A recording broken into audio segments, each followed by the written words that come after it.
استغفر لک، میں آپ کے لیے اپنے رب کے ہاں دعا کروں گا، میں غفر کروں گا، آپ کے لیے مواقع مانگوں گا اپنے رب سے. غفر مواقع سے بھی ہے. تو آپ یہ بتائیے کہ کیا ہمارے ہاں بھی یہ بات ہے کہ اگر باپ بیٹے یا بیٹی اور ماں کے درمیان یا بیٹی اور باپ کے درمیان یا کوئی بھی اختلاف ہوا ہے، نظریاتی ہے، کوئی بھی چیز ہے، تو کیا ہمارا مکالمہ بھی اسی طرح اختتام پاتا ہے کہ جناب آپ پر سلامتی ہو، میں آپ کے لیے دعا گو ہوں؟ ذرا یہ اسلوب دیکھیے کمال قرآن کریم کا.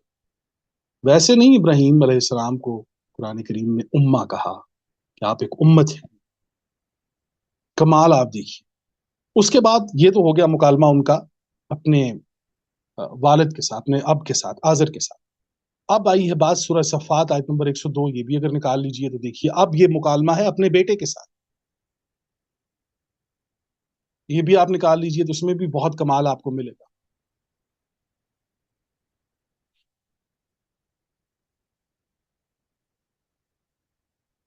سورہ صفات آیت نمبر 102.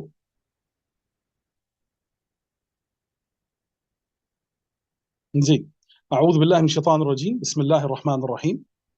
فلما بلغ معه السعي قال يا بني إني أرى في المنام أني أذبحك فانظر ماذا ترى قال يا أبت افعل ما تؤمر ستجدوني إن شاء الله من الصابرين.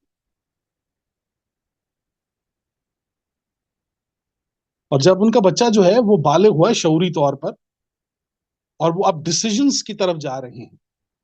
فلما بلغ معه السعي، اب وہ بالغ ہو چکے ہیں سعی کے لیے. اور سعی جو ہے وہ دوڑ دھوپ ہے، مشقت ہے، ڈیسیجنز ہیں، سب کچھ ہے اس کے اندر. قال یا بنی، کہنے لگے میرے بیٹے، انی ارا فی المنام، میں نیند میں اپنی نیند میں یہ دیکھ رہا ہوں کہ انی اذبحک، میں آپ کو ذبح کر رہا ہوں. فانظر ماذا ترى، اس پر ہم بات کر چکے ہیں اس سے پہلے بھی کہ دیکھو تمہیں تمہارا نظریہ کیا دکھاتا ہے. قال یا ابتی افعل ما تؤمر، کہنے لگے کہ اے میرے ابا جی آپ وہ کر گزریے جو آپ کو امر ہوا ہے، آپ وہ کر گزریے جو آپ کو امر ہوا ہے. اب پیچھے ہم نے مثال دی ہے حضرت نوح علیہ السلام کی، اور یہاں پر آ گئی ہے مثال حضرت ابراہیم علیہ السلام. بیٹے دونوں کے ہیں جی، نوح علیہ السلام کا بیٹا بھی ہے اور ابراہیم علیہ السلام کا بیٹا بھی ہے. ایک طرف بیٹے کا حال یہ ہے کہ بیٹا اپنے اب کے خواب پر قربان ہونے کے لیے تیار ہے، بیٹا اپنے اب کے خواب پر قربان ہونے کے لیے تیار ہے، اور دوسری طرف حقیقت میں حضرت نوح علیہ السلام اپنے بیٹے کو آواز دے رہے ہیں اور وہ سننے کے لیے تیار. دیکھیے قرآن کریم آئینے کے دونوں رخ آپ کو دکھا رہا ہے کہ یہ دیکھ لیجئے فلما بلغ معه السعي، اب بتا بھی رہا ہے قرآن کریم کہ یہ بالغ جو ہیں یہ صرف جسمانی طور پر نہیں ہوئے حضرت اسماعیل علیہ السلام، یہ بالغ ہوئے ہیں شعوری طور پر. سعی سکھائی گئی ہے ان کو، ان کے اوپر محنت ہوئی ہے، مشقت ہوئی ہے، تربیت ہوئی ہے. اور کمال دیکھیے کہ وہ جب ہمارے پاس پوری احادیث کا ایک مکمل خوبصورت جامع حصہ موجود ہے کہ ابراہیم علیہ السلام جب اپنی بیوی اور اپنے بچے کو وہاں چھوڑ کر گئے ہیں، تو آپ سوچئے کہ پوری تمام تر تربیت جو ہے ابراہیم علیہ السلام واپس جب جاتے ہیں تو پوری تربیت آپ دیکھیں گے ان کی بیوی کر رہی ہے. یہاں پر بھی امہات کا ایک خوبصورت کردار آپ کو دکھائی دے گا کہ ابراہیم علیہ السلام کے بیٹے حضرت اسماعیل کے لیے ان کی والدہ کا کردار آپ دیکھ لیجئے، اور دوسری طرف ڈوبنے والا بیٹا جو ہے حضرت نوح علیہ السلام کا، ان کی والدہ کو دیکھ لیجئے. میں پہلے بھی عرض کر چکا ہوں کہ ماؤں کا کردار تو بہت اہم ہے جی. جہاں ماں جہالت میں ڈوبے وہاں پر بیٹے ڈوب جاتے. جہاں ماں جاگ رہی ہو، مشقت کر رہی ہو، تربیت کر رہی ہو، وہاں بیٹے کامیاب ہو جاتے. تو یہاں پر یہ مکالمہ آپ دیکھ لیجئے، قال یا ابتی افعل ما تؤمر، آپ کو جو حکم ہوا ہے اس پر آپ کر گزریے. ستجدونی انشاءاللہ من الصابرین، اب صبر بھی سکھایا ہوا ہے ابراہیم علیہ السلام کا، بے شک اللہ کی عطا ہے.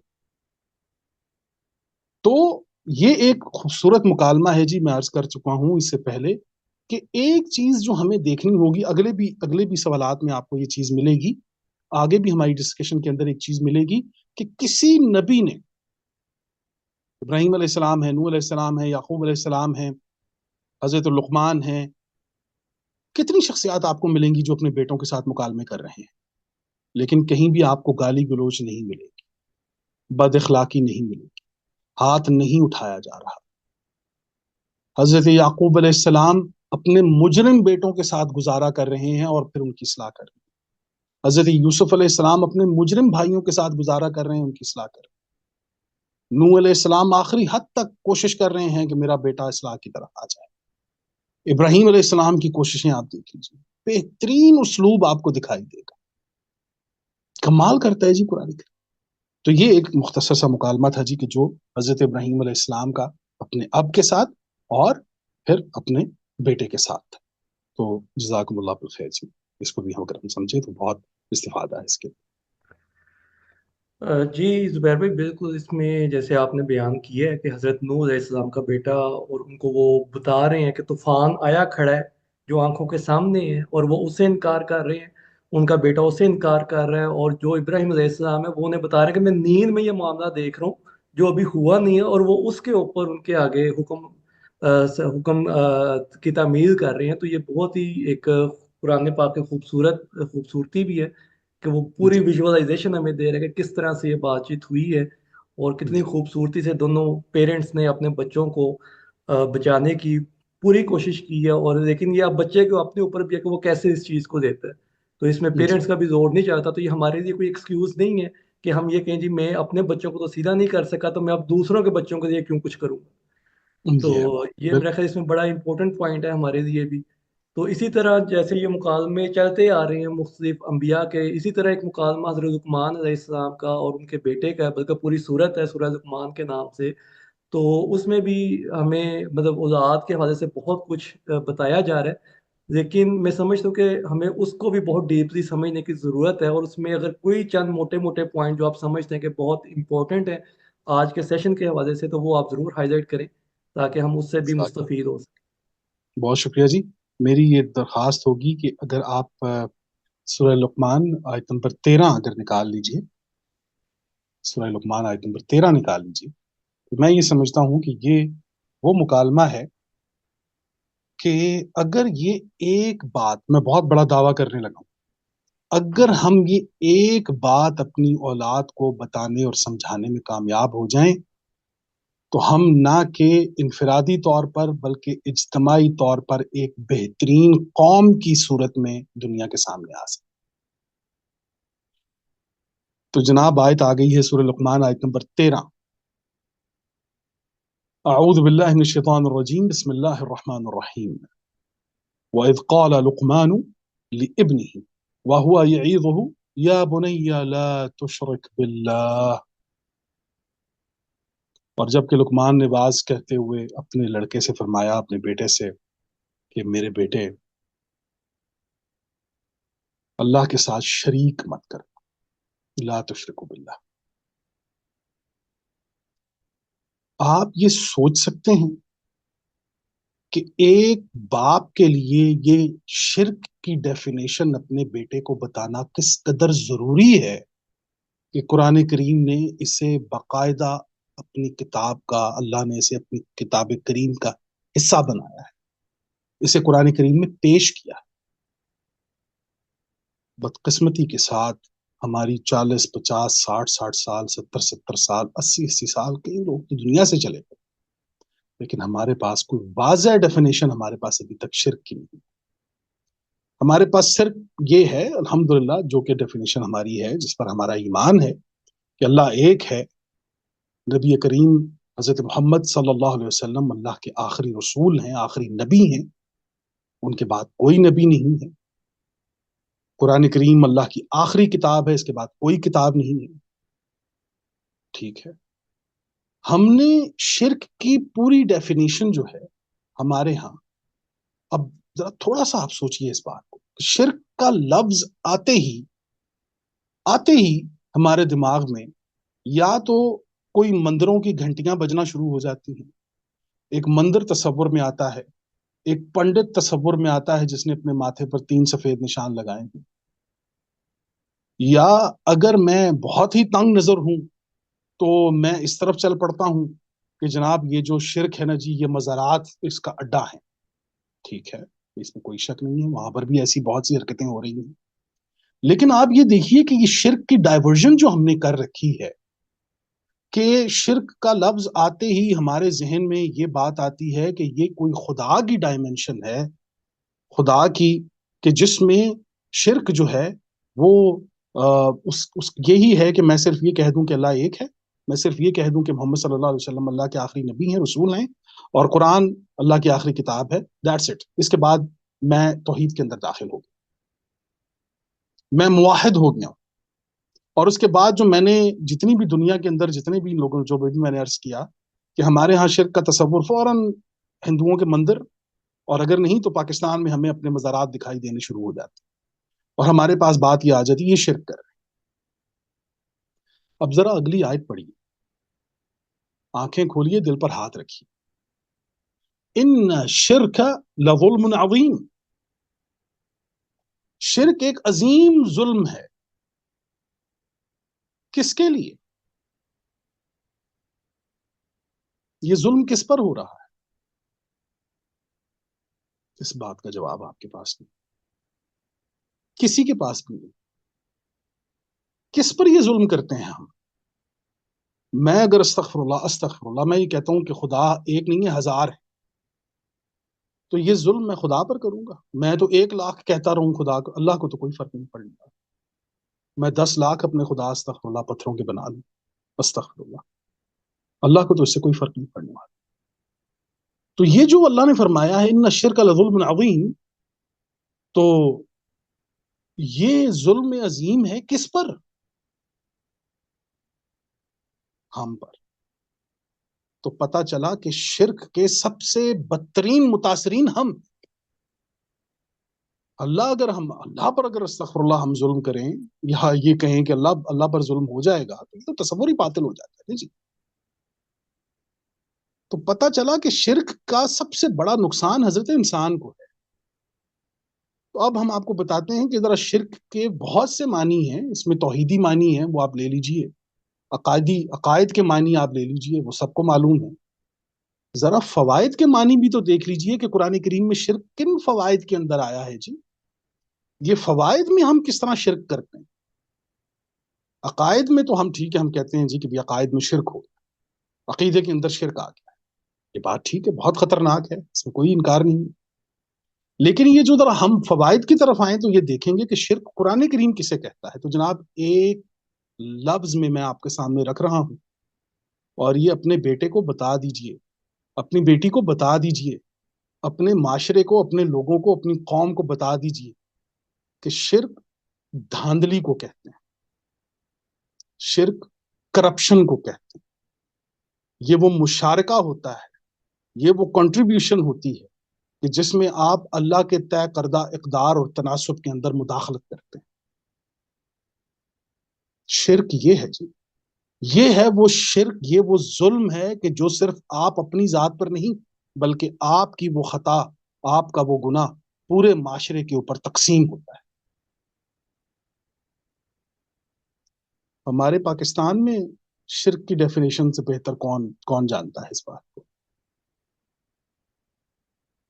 پوری دنیا میں آپ دیکھ لیجیے، شرک کی یہی ڈیفینیشن ہے جناب، اور جن جن قوموں کے پاس شرک جو ہے وہ گناہ ہے، ظلم ہے، اور وہاں پر ان کے ہاں قانون ہے، نظام ہے جو اس کا تلاقمہ کرتے ہیں، وہاں ذرا حکومتوں کا اندازہ لگا لیجیے۔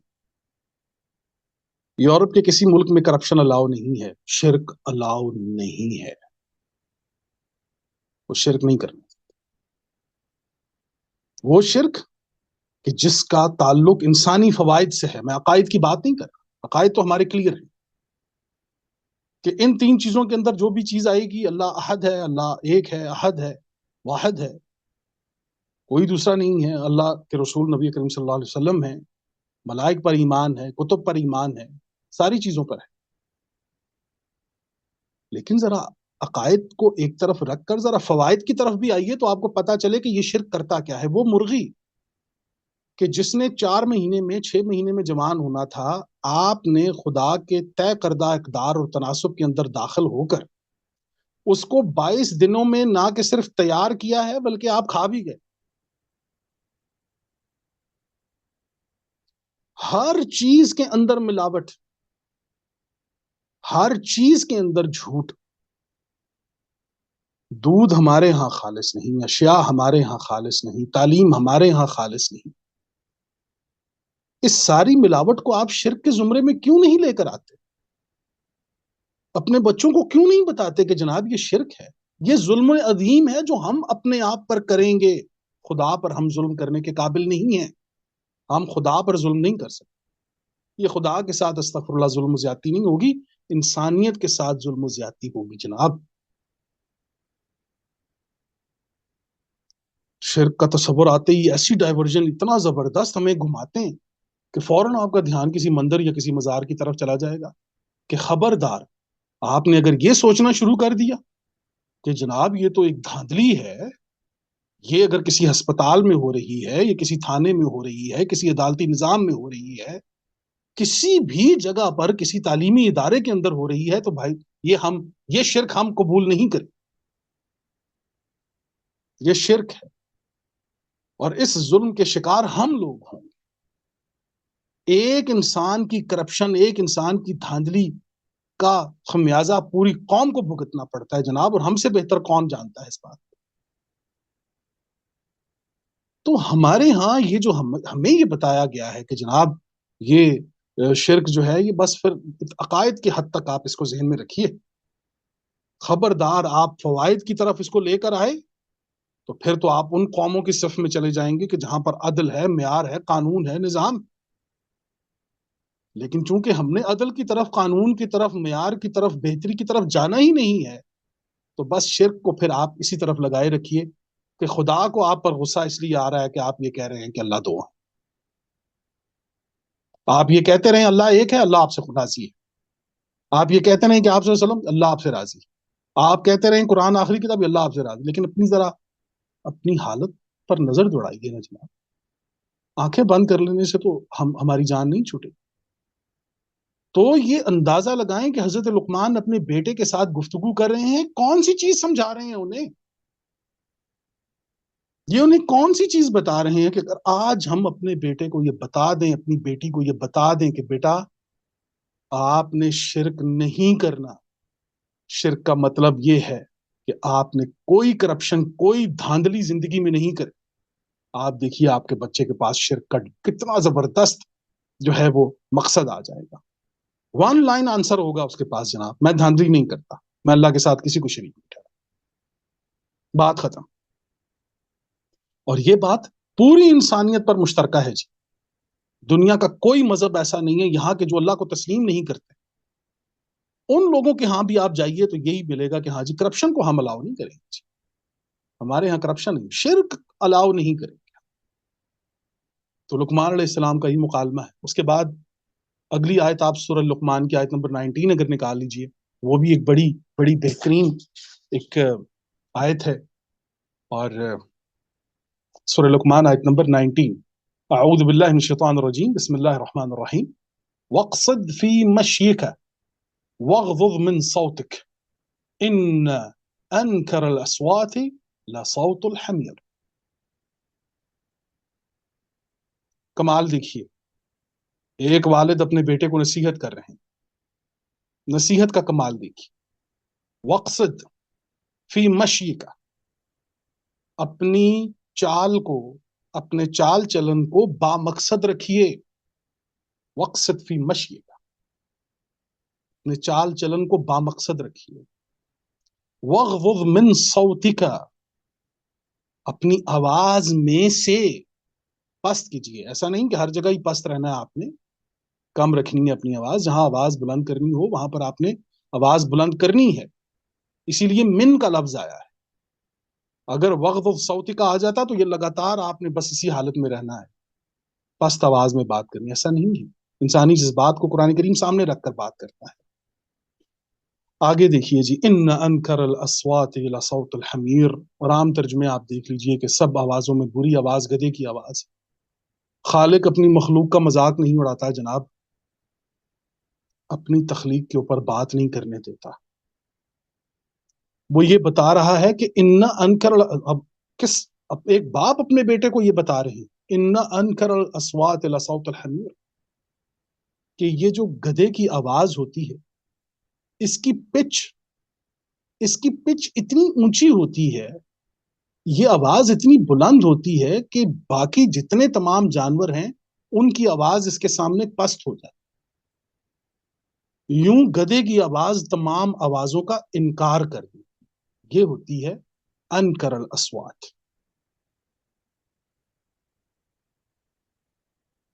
اللہ کریم اپنی تخلیق کا مذاق نہیں اڑاتا.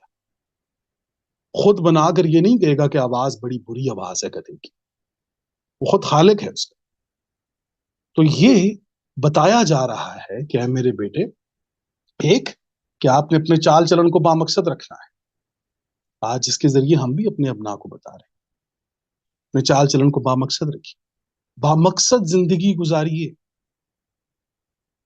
وغضض من صوتک، اور جہاں پر آپ کو لگتا ہے کہ یہاں میری آواز مجھے نیچی رکھنی ہوگی، اپنی آواز کو نیچے رکھیے. جہاں پر آپ کو لگتا ہے کہ آپ نے آواز بلند کرنی ہے تو پھر اپنی آواز بلند کیجیے. اور ایسا نہ ہو کہ آپ کی ناحق آواز اتنی اونچی ہو کہ آپ حق والوں کی آواز کو دبا دیں. یہ ظلم مت کیجیے، یہ کام مت کیجیے. ایسا نہ ہو کہ آپ جھوٹ پر کھڑے ہو کر آپ کی آواز اتنی بلند ہے کہ سچ والوں کی آواز دباتی ہے. یہ مت کیجیے. دوسروں کی آوازوں کا انکار مت کیجیے. اللہ کریم آپ سب کو اپنی رحمتوں اور برکتوں میں محفوظ رکھے جی. میں سمجھتا ہوں کہ آج یہاں تک جو ہمارا پروگرام ہوا ہے وہ اللہ تعالیٰ آپ سب کو اپنی رحمتوں اور برکتوں میں محفوظ رکھے. آپ کے والدین پر اللہ کریم اپنی رحمتیں اور برکتیں نازل فرمائے. کوئی غلطی، کوئی گستاخی، کوئی ایسی بات تو آپ سے ہاتھ جوڑ کر معافی. کوئی بات حرف آخر نہیں. اللہ کریم ہم سب کو قرآن پڑھنے اور سمجھنے کی توفیق عطا فرمائے. آمین یا رب العالمین. آمین. بہت شکریہ زبیر بھائی، بہت تفصیلی بات چیت ہوئی. ایک کویسچن ہمارا رہ گیا لیکن اسے ہم نیکسٹ سیشن کے لیے رکھ لیں گے، تاکہ آج ہم نے کافی انٹینسیولی بات چیت ہوئی ہے ساری. اور ہمایوں خان صاحب کا سوال بھی تھا، تو میں چاہتا ہوں کہ وہ اب مائک انمیوٹ کر کے اپنا سوال بھی کر رہے ہیں، اور باقی ممبران کا بھی کوئی فیڈ بیک ہے، کوئی سوال ہے، کوئی کویری ہے، کوئی بہتری کی گنجائش ہے تو وہ ضرور شیئر کریں. جی ہمایوں خان صاحب. السلام علیکم جی.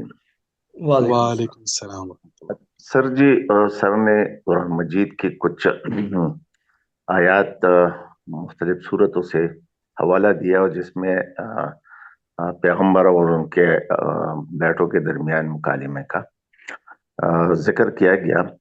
بیسیکلی اگر ہم اس کو ذرا دیکھ لیں کہ کس طرح اس کو ریلیٹ کرے، کیونکہ قرآن پاک جو ہے وہ قیامت تک ہے، تو اس کا جو کانسیپٹ ہے وہ فیگریٹو لینگویج میں اگر ہم اس کا وہ ترجمہ یا اس کا جو تمثیلی ترجمہ یا مفہوم ہے اس کو اگر لے لے تو کیونکہ اگر ہم اس کو صرف یہ اس قصے یا کہانیاں اس تک لمٹ رہے تو میرے خیال میں یہ پھر اس لمیٹڈ جو ٹائم ہے اس وقت، اسی وقت جس وقت کا ذکر ہو رہا ہے، یہ وہاں تک لمٹ ہو جاتا ہے. مطلب ہے کہ یہ پوری قیامت تک اس کا کانسیپٹ جو ہے، اس کا لاجک جو ہے، اس کا جو مطلب مقصد جو ہے وہ کس طرح ہم ڈرائیو کر سکتے ہیں کہ ہم انسٹیڈ جو یہ نوح علیہ السلام، آدم علیہ السلام، یہ سارے میرے خیال میں صفاتی نام ہے،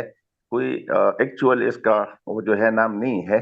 تو کس طرح اس کو ہم مطلب ہے کہ اس کا ترجمہ یا اس کا کانسیپٹ لے لیں تاکہ اس کا اصل مقصد جو ہے وہ ہمارے ذہن میں یا ہمیں سمجھ میں آ جائے. جی ہمایوں صاحب بہت شکریہ.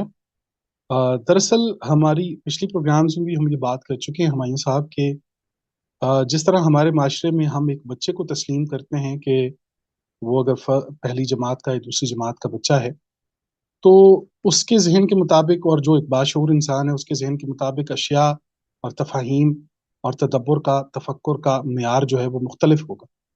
اسی طریقے سے یہ کسی بھی معاشرے کی خوبصورتی ہوتی ہے کہ وہاں پر کسی بھی چیز کو آسان سے آسان انداز میں یا مشکل سے مشکل انداز میں، یعنی یا بغیر مقصد کے یا کسی مقصد کے ساتھ اسے حاصل کر لیا جائے. تو میں یہ سمجھتا ہوں کہ ہمارے ہاں جو لوگ جس طرح کے لوگوں نے تراجم کیے ہیں